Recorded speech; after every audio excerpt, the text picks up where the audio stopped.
16e, 17e, 18e et surtout 18-19, c'est sorti plus de 500 ouvrages et screené ces ouvrages où on était pour ou contre, chacun ayant son point de vue. Alors effectivement, c'est très important parce que pour moi, c'est les premières RPC de réanimation, les recommandations de pratique clinique en réanimation qui datent de 1740 avec Réaumur. Il explique dans un petit papier de 3 pages tout ce qu'il faut faire pour secourir les noyés. Alors, c'est vraiment des RPC parce que ça a été le fruit d'une discussion. Louis Bourguès, c'est un érudit, un philosophe, mais ce n'est pas un médecin. Mais choqué par la noyade d'un enfant sur le lac de Neuchâtel, il a eu l'idée d'ouvrir la discussion en 1733, dans son journal.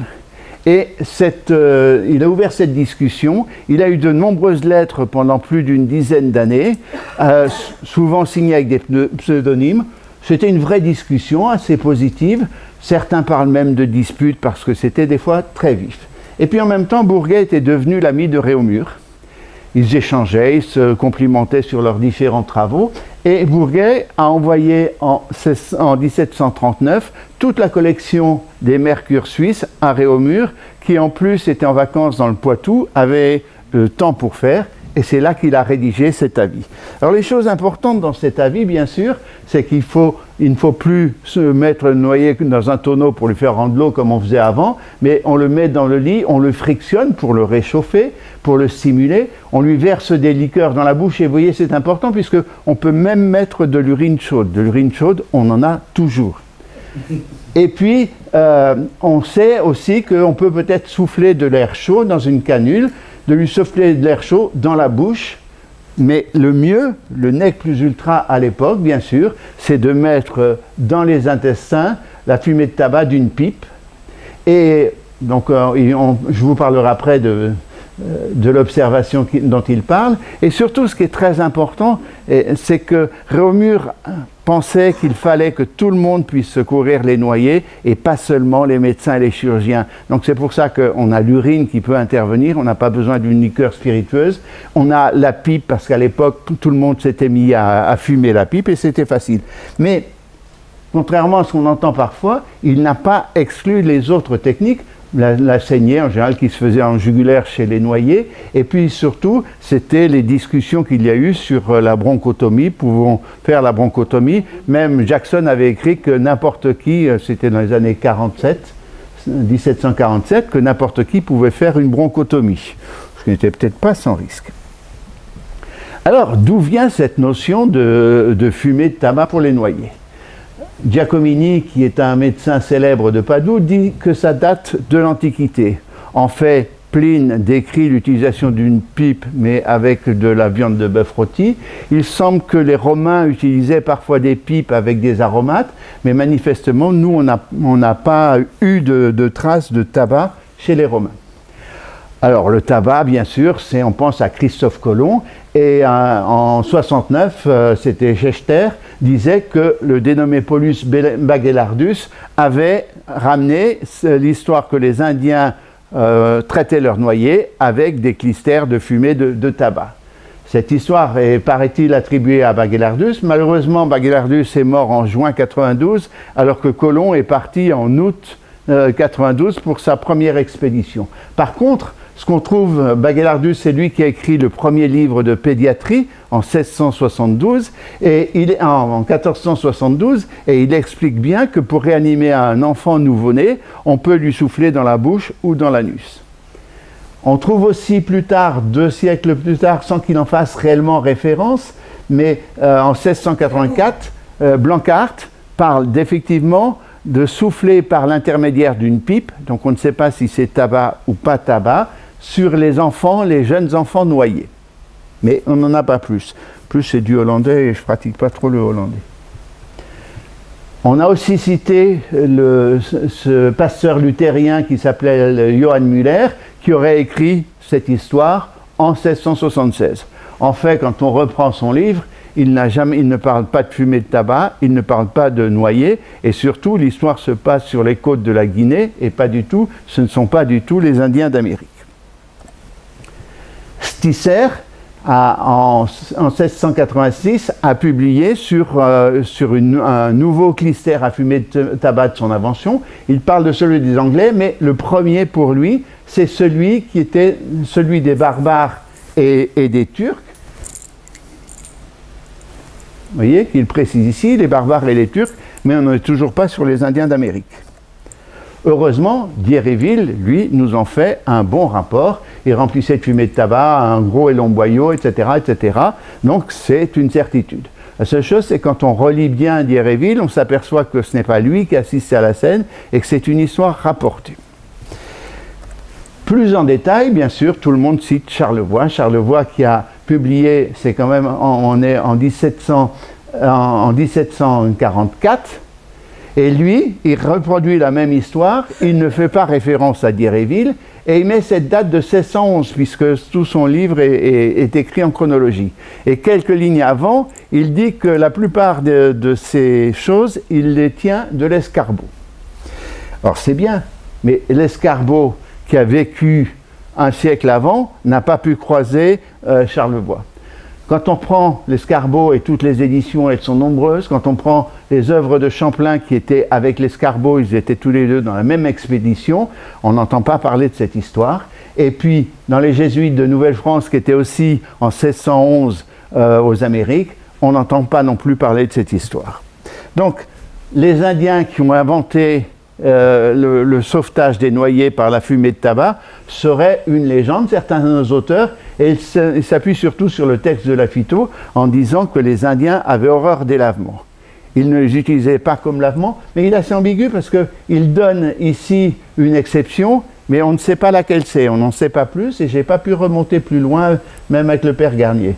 Par contre, ce qui est certain, c'est que les Incas utilisaient les clistères. Ils utilisaient les clistères d'alcool et de tabac, surtout à des fins extasiques dans leurs réunions. Donc, le doute reste, est-ce qu'il a fait, est-ce qu'il n'a pas fait, est-ce que les Indiens nous ont appris ça? Ce n'est pas certain. Quand on parle de noyade, c'est une mort proche de la pendaison, surtout la pendaison à l'époque. Ce n'était pas une rupture des vertèbres cervicales, mais c'était un étranglement. Et il y a l'histoire de cette pauvre Anne Green qui est quand même très intéressante. C'était une servante qui s'est fait violer, ou elle a violé, je ne sais pas, le petit-fils de son maître. Elle s'est retrouvée enceinte, elle a accouché et on a trouvé le bébé mort sur un tas de fumier. Bien sûr, elle a été prise, a été condamnée pour infanticide et condamnée à être pendue. Donc elle est pendue ici et on voit deux choses. On voit le soldat qui frappe avec son fusil fort sur la poitrine pour être sûr qu'elle est bien morte. Et Anne Green avait demandé à ses amis de se suspendre à ses pieds pour être sûr que la strangulation ait fait son effet. Parce qu'effectivement, il y avait des pendaisons ratées à l'époque. Mais celle-ci est apparemment réussie, elle ne bouge pas. On la met dans un cercueil et on la porte chez Petty, qui est un anesthésiste d'Oxford, qui doit la disséquer. Et quand il s'apprête à la disséquer, il a avec lui Willis, l'homme du polygone, et puis deux autres assistants. Il s'aperçoit qu'il y a quelques petits rânes. Donc, il la sort, il la frotte, il la réchauffe. Il a ce qui était classique à l'époque, on le met dans un lit à côté d'une autre femme dans le but de la réchauffer. Et ce qu'on trouve, c'est un eating odoriferous clister. Apparemment, elle a eu un clister de fumée ou d'émanation de plantes aromatiques. Donc c'est vraiment la première réanimation racontée par l'un des témoins de ce type de réanimation. Alors vous me direz, c'est pas possible, mais si, parce qu'en 1636, Woodhull avait déjà décrit son clister à fumée de tabac. Vous voyez ici le foyer et la canule rectale qui est ici. Donc c'est quelque chose qu'on connaît.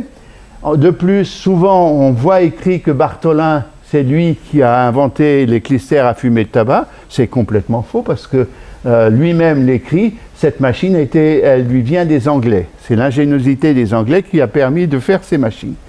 Et puis, si on prend les Anglais, c'est un peu plus tard, là on est en 1886, je crois, c'est Sydenham qui montre la technique, d'ailleurs très anglaise, avec la vessie, la canule et la pipe. On remplit la pipe de fumée et ensuite on fait le lavement de fumée de tabac.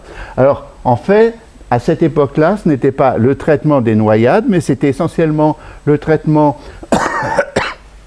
de la passion iliaque. Le traitement passion iliaque, c'était les occlusions au sens large. C'était le traitement aussi des hernies étranglées. Et puis comme toujours, puisque le tabac c'était à la mode, on avait trouvé des tas de vertus, ça servait à traiter l'hystérie et l'apoplexie, donc des gens qui perdent connaissance. Pourquoi est-ce qu'au début du XVIIIe siècle, on s'est intéressé aux noyés? D'abord parce que jusqu'à présent, réanimer quelqu'un qui apparaissait mort, qui avait l'apparence de mort, c'était un blasphème. Dieu seul avait le droit de la vie et de la mort sur nous, donc la religion s'y opposait jusqu'à présent. Et puis, il y avait une autre notion, et qui n'est pas qu'une vue de l'esprit, parce que par exemple en Hollande, c'était puni de 60 florins. Lorsqu'on trouve un noyé, on le sortait de l'eau, on lui laissait les pieds dans l'eau, on prévenait le bailli ou les autorités qui venaient vérifier et qui prenaient en charge le noyé à ce moment-là. Donc le pauvre type, s'il respirait un tout petit peu, il avait peu de chances de s'en sortir. Et puis, on s'intéressait quand même plus aux morts qu'aux noyés, qu'aux vivants, parce que, regardez, ça c'est les bateliers du Pont-Neuf qui avaient un système de secours, ils repêchaient les noyés. Pour un noyé vivant, ils avaient droit à 12 francs. Pour un noyé mort, ils avaient droit à 24 francs, donc il valait mieux qu'il soit mort. Et quand les médecins se sont rendus compte que ces noyés morts, qui étaient vraiment, il y avait beaucoup plus de noyés morts que de vivants, mais que ces noyés morts avaient beaucoup d'hématomes, beaucoup de traces de coups, ils ont changé la formule et on a donné à ce moment-là le double pour un vivant que pour un mort. Et du coup, les résultats se sont complètement modifiés. Bon. La deuxième chose qui est très importante à cette époque-là, c'est l'incertitude que l'on avait de la mort, des signes de la mort. Alors, il y a plein d'observations qui étaient publiées, celle-là elle me plaît puisqu'on est dans les lavements. C'est la garde malade qui garde un homme décédé depuis 2 jours. Donc, elle se dit, moi je ne sais pas bien donner des clistères, je vais m'entraîner 1 clistère, 2 clistères, 3 clistères, 4 clistères, et tout d'un coup, les clistères reviennent et le malade se réveille, le mort se réveille. Donc vous voyez qu'on avait quand même à une époque, il y a eu beaucoup de gens, on a retrouvé des gens dans leur tombeau ayant changé de position, ayant les droits à manger, on a enterré beaucoup de morts qui n'étaient pas vivants. Ce qui a donné l'idée à Winslow de demander à Léandre Péaget, je n'ai pas trouvé de chose, c'était le fils de Michel Péaget, mais je n'ai rien trouvé de plus sur lui, de faire ce qu'on appelle une thèse quodlibétaire. Une thèse quodlibétaire, c'est une thèse où on ne démontre rien, on pose simplement une question. Et il pose la question, quels sont les vrais signes de la mort? Alors certains esprits disent que Winslow a poussé dans ce domaine parce qu'il aurait été enterré vivant 2 fois. Ce n'est pas tout à fait vrai, parce qu'il raconte dans sa biographie, qui a été publiée beaucoup plus tard, que lorsqu'il était enfant, il était extrêmement faible et qu'il était parfois, 2 fois, juste à l'approche de la mort, mais il n'a jamais été réellement enseveli. Et après, je n'ai pas pu vérifier, il semble qu'il avait demandé aussi d'être décapité après sa mort pour être sûr d'être bien mort, ce qui montre les incertitudes que nous avions. Et du coup, après cette thèse, Winslow a écrit un ouvrage qu'il a complété, avec ces gravures que j'aime beaucoup, parce que cette gravure, ça se passe à Toulouse, à l'église des Augustins. C'est une aristocrate qui est morte, qui vient d'être enterrée, et un de ses valets qui est ici, vient la nuit, ouvre le cercueil, veut lui arracher ses bagues, n'y arrive pas, lui coupe le doigt, elle se réveille, lui de stupeur en tombe évanoui et décède. Et là, c'est le classique, c'est Tossard, c'est la classique réanimation par le bouche à bouche, qu'on dit être le premier bouche à bouche. Je ne sais pas si c'est discutable aussi. Et à partir de là, c'est Jean Bruillet, pour l'instant, pour une fois, c'est un Français qui a bien su tirer les marrons du feu, qui a publié sa dissertation, qui a présenté un mémoire pour dire on ne peut pas enterrer un mort avant plusieurs jours pour être certain qu'il soit mort. Et puis, il a écrit lui aussi sur le traitement des noyés. Il a repris le traitement des noyés. Et c'est là qu'il rapporte cette petite histoire. Alors cette petite histoire, elle était déjà, Réaumur en avait parlé. C'est Thomas, un médecin de l'Académie de médecine qui a assisté à la scène. Une femme qui traverse avec son mari dans un batelet tombe à l'eau, mais personne ne la voit tomber, sauf un enfant qui dit « mais si, moi j'ai vu, elle est là ». Ils la ressortent de l'eau, elle n'a aucun signe de vie, le mari est éploré. arrive un militaire qui lui dit non, prenez ma pipe, soufflez-lui dans le fondement et vous verrez, elle se réveillera, ce qui est fait et ce qui arrive. Alors pour les âmes sensibles quand même, à propos des pipes, parce qu'on voit toujours nos petites pipes à la popée très courte, je vous ai mis ce dessin de Picasso qui est le mousquetaire à la pipe. Vous voyez que quand même la tige de la pipe était particulièrement longue. Hein. Ce qui simplifiait les choses, c'était les pipes en grès à l'époque. Et donc, à partir de là, pour réanimer les noyés, la solution c'est d'utiliser soit une pipe avec un petit bout de papier ou de chiffon percé sur le foyer, soit le mieux encore, c'est d'avoir les deux pipes. On a deux foyers, on a plus de tabac. Vous voyez comment ça s'utilise quand même. On est quand même un petit peu à distance de l'air-train du patient. À partir de là, comme en plus les fumées de tabac étaient utilisées par les chirurgiens, on a vu se développer des tas de machines. Stisser reprend la machine de Bortolin, sauf qu'il rajoute ici un petit raccord pour qu'on ne se brûle pas les lèvres au niveau du foyer. Valentini, un peu plus tard, la même année, Valentini, lui, met une canule dans l'axe, ce qui évite les résistances et facilite la montée de la fumée. Et puis, Van Musschenbroek, pour éviter qu'on ne respire quand on souffle, qu'on ne reprenne la fumée qui revient en arrière, a rajouté un petit robinet sur son clister. Mais souffler, on vous dit qu'il faut persister en réanimation pendant 2 heures, 3 heures, parfois 4 heures. C'est quelque chose qui est un peu fatigant. Donc l'idée est venue d'utiliser un soufflet. Celui de Gobius est sans doute un des plus utilisés. Vous voyez que, en fait, le foyer de tabac est juste à l'entrée, à la prise d'air du soufflet. Ça, c'est un soufflet de Lamersdorff, mais qui n'empêchait pas le reflux, qui n'avait pas de système de valve. Un peu plus sophistiqué, avec sa valve sur le soufflet, c'est l'appareil de Benjamin Bell, et c'est celui qu'on retrouve classiquement, assez joli, avec un foyer ici en bois pour pas qu'on se brûle. Mais toujours pour aller plus loin dans les soufflets, vous avez celui de Hagen qui est ici, alors qui est bien du système anglais. On souffle dans la vessie et puis ensuite on injecte la fumée de tabac avec la vessie et il y a un système de valve qui empêche le retour. Celle de Cool, c'est un des appareils les plus récents, la moitié du 19e, avec tout un système de valve là-dessus. Et puis il y a celui de Nicolas Piat qui est le plus connu, le plus simple, avec le soufflet qui est ici, la chaudière qui est ici, avec un bouchon qui permet de voir où en est la consommation de tabac et au besoin de l'activer, qui est assez rustique, qui ne va pas partir en morceaux lorsqu'on l'utilise.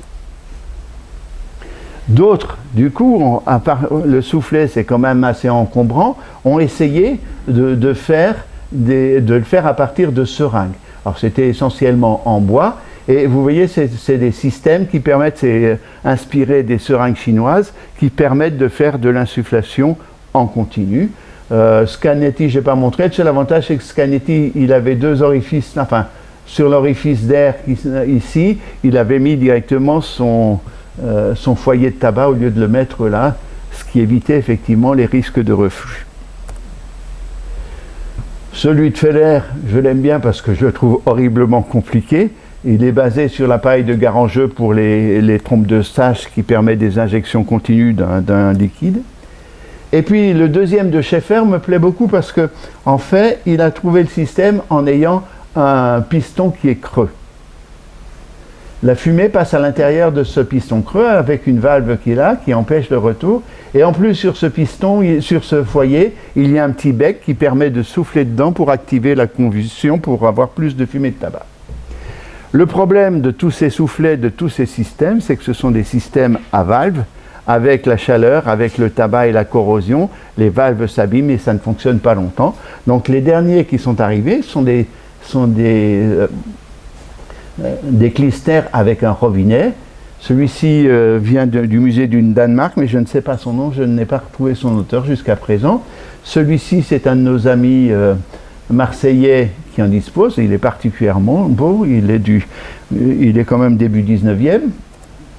Et puis, il y a celui de Charrière, la grande seringue de Charrière en 1840, où vous avez toutes les possibilités. Vous pouvez faire une injection en clistère simple, vous pouvez envoyer de l'air avec une canule pharyngée, vous pouvez aspirer, vous pouvez envoyer vous pouvez faire la fumée de tabac ici, vous pouvez aspirer ou injecter dans l'estomac, et vous pouvez même utiliser des ventouses avec la même seringue. Elle est vraiment passe-partout. Mais bon, ça c'était les seringues. L'évolution pour ces noyés, ça a été la création de sociétés de secours aux noyés. La première, c'est celle qui a été créée à Amsterdam par des privés, par des notables de la ville, en 1668. Très rapidement, 1667, et les premiers résultats, c'est 1668. Vous voyez Venise, Vienne, Lille, qui a été assez tôt, Paris 72, on va en reparler, Londres en 74, Boston en 1786. Partout, on a vu apparaître des sociétés dont le but était de venir en secours des noyés. On peut parler particulièrement de ce qui s'est passé en France, à la ville de Paris. Nicolas Piat, qui était devenu l'échevin des gardes de Paris, c'est-à-dire c'était le groupement qui était chargé de surveiller et de gérer tout ce qui se passait au cours des cours d'eau, au cours des plans d'eau parisiens. Alors, en fait, ça avait été initié par Vignon, mais qui est mort juste avant la création, et c'est François de la Michaudière qui a eu la chance de pouvoir mettre en route cette société. Piat s'est énormément occupé de cette société qui a extrêmement bien fonctionné tant qu'il s'en occupait, parce qu'il était derrière. Il a même abandonné son poste d'échevin pour ne se consacrer qu'à cette société. Pendant la Révolution, pendant 2 ans, c'est lui qui l'a fait fonctionner sur ses deniers propres. Voilà. Alors, quel était le but de ces sociétés ? Eh bien, le but de ces sociétés, c'était de faire connaître qu'on pouvait rappeler à la vie les noyés, quels étaient les moyens à atteindre. Et donc, Amsterdam l'a publié dans cette revue qui s'appelait Le Philosophe. Comment peut-on inciter les gens à les sauver ? Eh bien, c'est simplement, comme d'habitude, on leur donne de l'argent ou une médaille. Je ne dirais pas ce que les gens préfèrent parce qu'on trouve les deux. Et bien sûr, ça marchait bien. Et vous voyez cette superbe médaille d'Amsterdam, là, c'est une photo sur un livre qui vient de sortir, on voit la mort, la jeune femme qui repousse la mort, et vous voyez une pipe ici et un clister qui ont servi à réanimer le noyé. Donc c'est la belle médaille que vous pouvez avoir. Et parmi les médailles les plus célèbres, c'est celle qui est donnée à Alexandre Ier par les Anglais en 1807.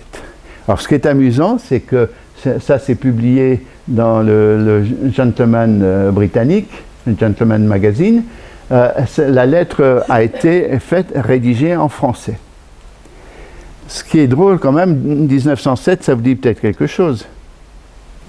Il y avait un dénommé Napoléon en France, qui venait d'écraser la Prusse, qui envisageait de faire un traité de paix, enfin qui était en train de signer un traité de paix avec Alexandre Ier. Alors est-ce que c'est vraiment par hasard qu'Alexandre Ier cette année a reçu la médaille des Anglais ? J'en doute un peu. L'autre moyen d'inciter les gens à sauver les noyés, c'est les statistiques, de montrer qu'on a d'excellents résultats. Effectivement, en 1768, donc la première année de fonctionnement, il y a eu 144 cas de succès. Et en fait, là-dessus, 90, c'est-à-dire quand même les 2/3, avaient été faits avec des installations d'air ou surtout de fumée de tabac. Donc ça paraissait la bonne technique. Les chiffres de Piat sont encore plus intéressants parce que là, sur une longue période, toute la période où il s'occupait de l'établissement, donc ça fait 16 ans, on s'aperçoit qu'il y a eu 934 noyés secourus, 813 survivants et 87% de bons résultats. Et quand on prend sur une série un peu plus courte, sur 6 ans, en prenant ceux qui n'avaient aucun signe de vie, qui apparaissaient morts, on s'aperçoit qu'il a 75% de bons résultats. On pourra en discuter après. Je vous ai mis les résultats de cet été en France, où il y a eu beaucoup de noyés. Les survivants parmi les noyés, c'est les noyés pour lesquels les secours ont été appelés, il n'y a que 79% de survivants. Mais on discutera la manière de faire les statistiques si vous le voulez bien. C'est juste pour attirer l'attention quand même sur les résultats exceptionnels qu'avait obtenus Piat.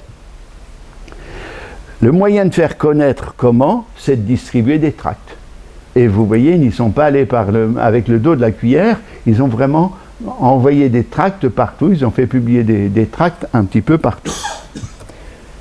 Cet anglais, je l'aime bien, il est resté strictement inconnu, sauf pour ce petit poème de 4 phrases qui permet facilement de retenir pour un quidam comment traiter les noyés, le clistère de tabac, la respiration et la saignée, le tenir au chaud, etc. Et un jour, le bon Dieu vous le rendra. Aux États-Unis, au Canada, là c'est au Canada, pardon, non, c'est aux États-Unis.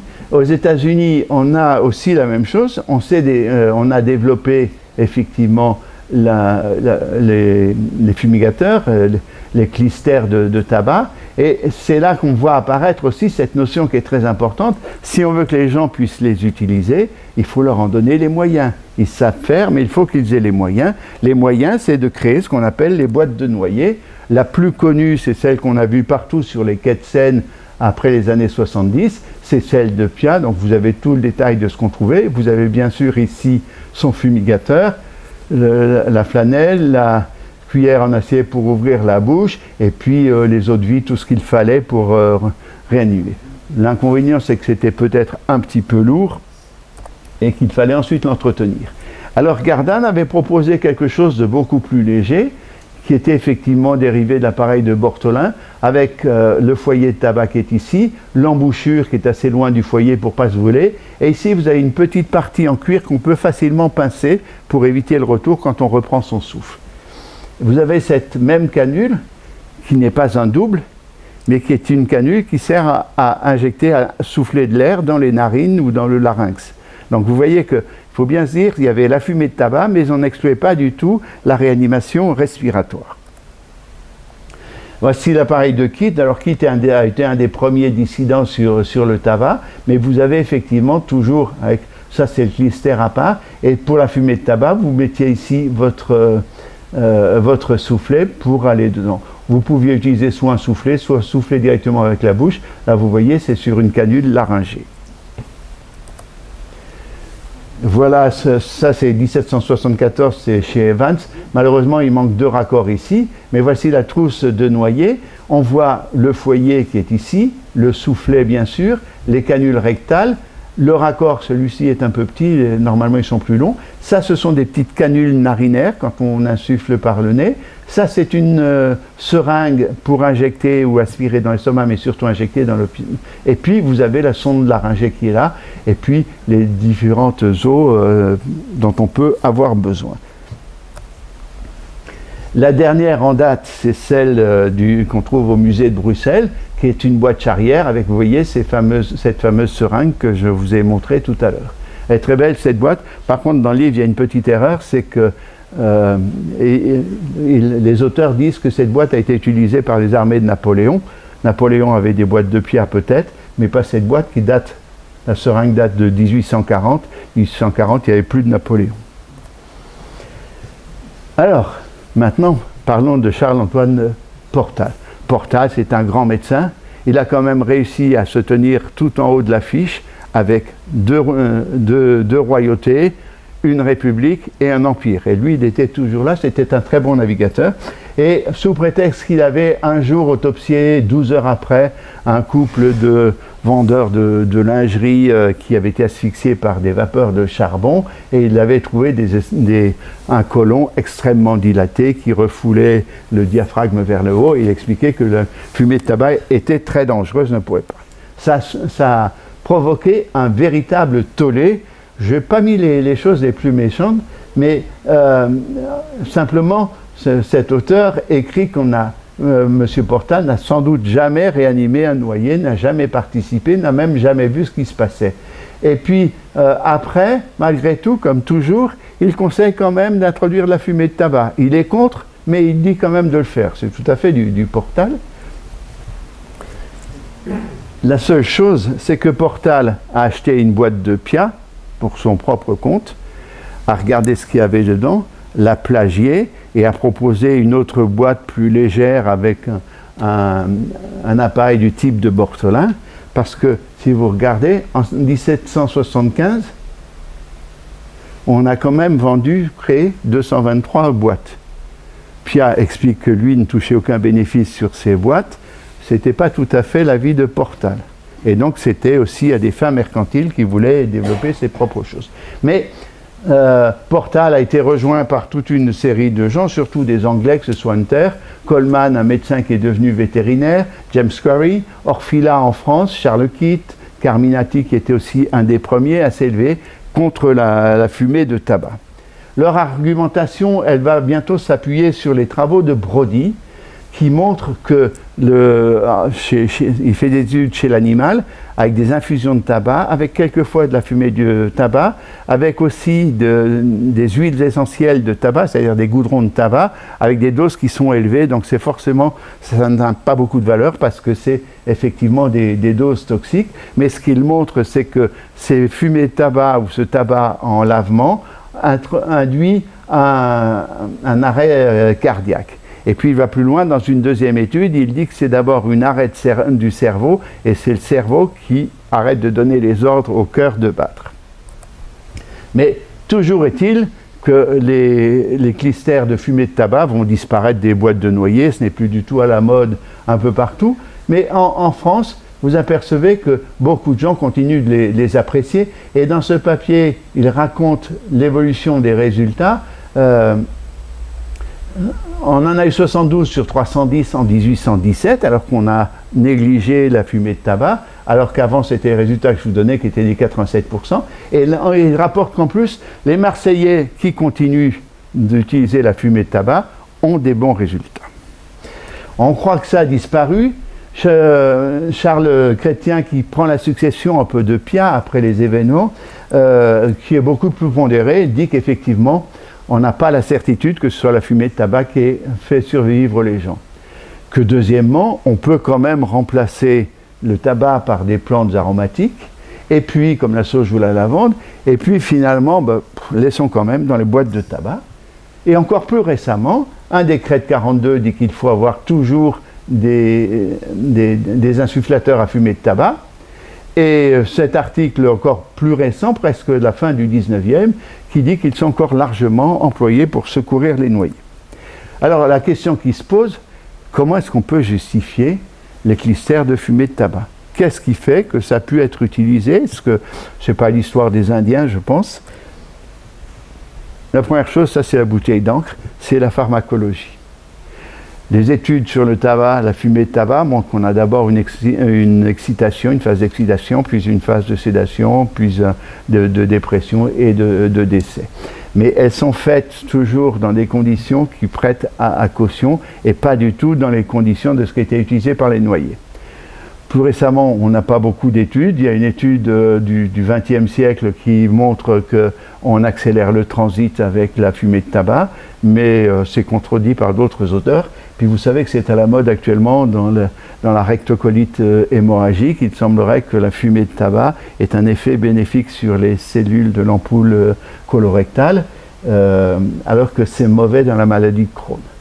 Donc, au point de vue pharmacologie, moi je suis incapable de tirer une conclusion saine. Bon, ce qui est vrai, c'est on a des expériences de Paul Bert, c'est pas avec du tabac, mais c'est avec de l'air. Vous savez, il prenait des petits chats, il leur ligaturait la trachée artère. Et regardez au bout de combien de temps ils mouraient. En 13 minutes normalement. Et quand il insufflait de l'air par le rectum, eh bien, il allait jusqu'à 20 minutes, il doublait presque le temps. Et on a d'autres travaux qui montrent qu'effectivement, sur les études de consommation de CO2 tout le long du tube digestif, notre côlon doit être considéré comme un organe respiratoire accessoire. Je dis bien accessoire. Hein. Une évidence pour la fumée de tabac, c'est de réchauffer les noyers. La première des choses, c'est que les noyers étaient toujours froids, très froids, même en plein été. Un noyer se refroidit très très vite. C'est peut-être ce qui lui permet de survivre. Et vous voyez dans cet appareil de Deckers, on peut, par exemple, pour la chirurgie, quand on utilise pour la chirurgie, on laisse le foyer près de la bouche, à distance de l'anus, alors que quand on veut réanimer un noyer, le foyer de tabac est là pour que la fumée de tabac soit bien chaude et participe au réchauffement. Après, c'est beaucoup plus amusant, c'était la submersion, c'était la perte du sentiment. c'est amusant, mais il y a un petit fond de vérité quand même derrière. Donc, qu'est-ce que l'on pouvait faire? On pouvait donner des coups de pistolet à côté de lui, des sonneries de trompette, des clistères salés et surtout les inflations rectales de fumée de tabac pour leur permettre de stimuler. C'est la notion de clistère irritant pour réveiller les patients. Après, on va chercher un petit peu plus loin. L'air qu'on met dans les intestins va remettre en route le cœur en poussant le sang avec l'air qui est mêlé. Et en fait, c'est en poussant sur le diaphragme qu'on va pousser, qu'on va comprimer un peu sur le cœur et que l'on va faire repartir le cœur. Ici, nous sommes en l'an 8, donc 1800. Ce travail de Finn me plaît beaucoup parce qu'en 1800, Winslow a décrit les ganglions sympathiques, mais on ne connaît absolument rien du fonctionnement du système sympathique encore. Et regardez, lui, il utilise cette sympathie. En fait, il dit que le côlon a les intestins qui sont les derniers à survivre ont de la sympathie pour les autres organes, et quand eux sont capables, si on les stimule, si on les irrite, par sympathie, d'agir sur les autres organes. Là, on commence à voir les premières études des frères Weber et de Claude Bernard sur le système autonome. Et on retrouve ce terme de sympathie puissante avec les organes, le cœur, le poumon, mais aussi le cerveau. Et ce qu'il pense, lui, c'est qu'il ne faut pas, on n'agit pas avec ces clistères sur le poumon directement, mais on agit sur le principe vital, c'est-à-dire qu'il passe par le cerveau. On rejoint un peu là les travaux de... Et alors, là, c'est moi qui délire complètement, mais je vous ai mis ces deux études qui sont récentes. Ça, c'est le livre de Michael Gerson. Vous savez, c'est un neurogastrologue qui a montré la multiplicité, le nombre innombrable de nos cellules, de nos neurones au niveau du côlon et du rectum, les interférences avec le système, ce qu'il a décrit comme le système entérique, qui interfère avec le système sympathique et le système parasympathique. Et en particulier, ce système entérique a des connexions avec le système vague. Et alors, je vais un peu plus loin, je lui avais écrit, mais elle ne m'a pas répondu. Sirigu, c'est à Lyon, cette stimulation vagale. Alors ça s'est pas fait au niveau du rectum, ça s'est fait dans la réticulée, mais ils ont pris un patient en état végétatif, un coma, pas tout à fait dépassé, mais pas loin. Ils lui ont stimulé, et vous voyez les images qu'on observe, effectivement, il y a une réactivation corticale, et le monsieur s'est un peu réveillé. Hein. Il faut être très prudent sur ce terme, avant de mourir quelques mois plus tard d'une surinfection. Voilà, je vous ai ramené quelques gentianes asclépiades pour vous remercier de votre attention.